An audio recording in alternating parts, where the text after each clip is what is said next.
তো বন্ধুরা, কালকে সন্ধ্যাবেলা একটা টিজার ড্র করে দেওয়া হয়েছে, the rice of Hanuman official teaser. তো টিজারটা আমি অল্প আগে দেখলাম, দেখার পরে একটা কথাই বলবো, আমার মাথা নষ্ট হয়ে গেছে। কারণ এই টিজারের ভিতরে যেভাবে মানে অ্যানিমেশন গুলো দেখানো হয়েছে, মানে অসাধারণ, মানে মুখ দিয়ে বলা যায় না, এত সুন্দর টিজার, মানে কি বলবো আর।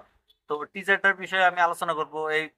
এটাও কিন্তু একটা অ্যানিমেশন মুভি হতে চলেছে। তোমরা জানো কিছুদিন আগে একটা অ্যানিমেশন মুভি রিলিজ করে দেওয়া হয়েছিল, মহাবতার নরসিংহা। সেই মুভিটা পাবলিকের খুব পছন্দ হয়েছে, তারা ভরে ভরে সিনেমা হলে গেছে দেখতে। আর এই মুভিটা বক্স অফিস কালেকশন 300 কোটি টাকা পার করে দিচ্ছে। তো এই হিসাবে আর একটা মুভি এসেছে অ্যানিমেশন মুভি, যেটার নাম হলো দি রাইস অফ হনুমান। তো এই মুভিটাও অ্যানিমেশন মুভি হতে চলেছে। তো এই মুভিটা তোমার হলো ডিসেম্বরে রিলিজ করার কথা আছে, কিন্তু এই টিজারে যে ডিসেম্বর দেখা যাচ্ছে, কিন্তু এটা ইউটিউবে আসবে না সিনেমা ঘরে আসবে সেটা কিন্তু এখন পর্যন্ত জানা জানাই। তো এই টিজারটা একটা অসাধারণ টিজার। এই টিজারের বিষয়ে অল্প আলোচনা করে দিই তোমাদের সাথে। তো এই টিজারটা একটা অ্যানিমেশন টিজার, এক নম্বর। তারপর এই টিজারের যে একটা মিউজিক আছে, যে হনুমান। তো এই টিজারে যে মিউজিকটা আছে, এই মিউজিকের জন্য আরো অসাধারণ লাগছে এই টিজারটা। আর যেগুলো অ্যাকশন সিন দেখাইছে, বাপ রে বাপ।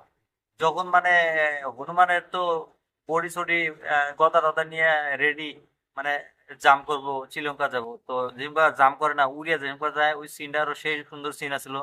তারপরে একটা সিন আছে যেমন শ্রীলঙ্কাতে এন্ট্রি করে, মানে পাও ফালাইয়া যেমন বসে পড়ে, ওই সিনটা কিন্তু সেই সুন্দর সিন বানাইছে ওইটা।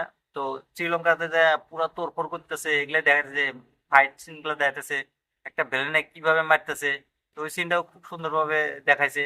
তো এটাও একটা অ্যানিমেশন মুভি, খুব সুন্দরভাবে মানে এডিটিং করতেছে। এই মুভিটা যদি সিনেমা ঘরে আসে খুব সুন্দর হবো, কারণ এই মুভিটাও মানুষে খুব দেখতে যাবো, এটা কোনো সন্দেহ নাই। কারণ অ্যানিমেশনটা খুব সুন্দর বানাইছে, হনুমানের লুকটা বড়িয়া লুক বানাইছে, তার যে বডি সডি বড়িয়া আছে। তো তোমরা যদি এখনো এই টিজারটা দেখো না, তোমরা এই টিজারটা দেখতে পারো, কারণ এই টিজারটা একটা খুব সুন্দর টিজার, তোমাদের ভালো লাগবে আমি জানি। তো আর তোমরা যদি এরকম রিভিউ দেখা পছন্দ করো, তাহলে আমার এই চ্যানেলে সাবস্ক্রাইব করে দিও, কারণ আমি এই চ্যানেলে সবসময় রিভিউ করে থাকি।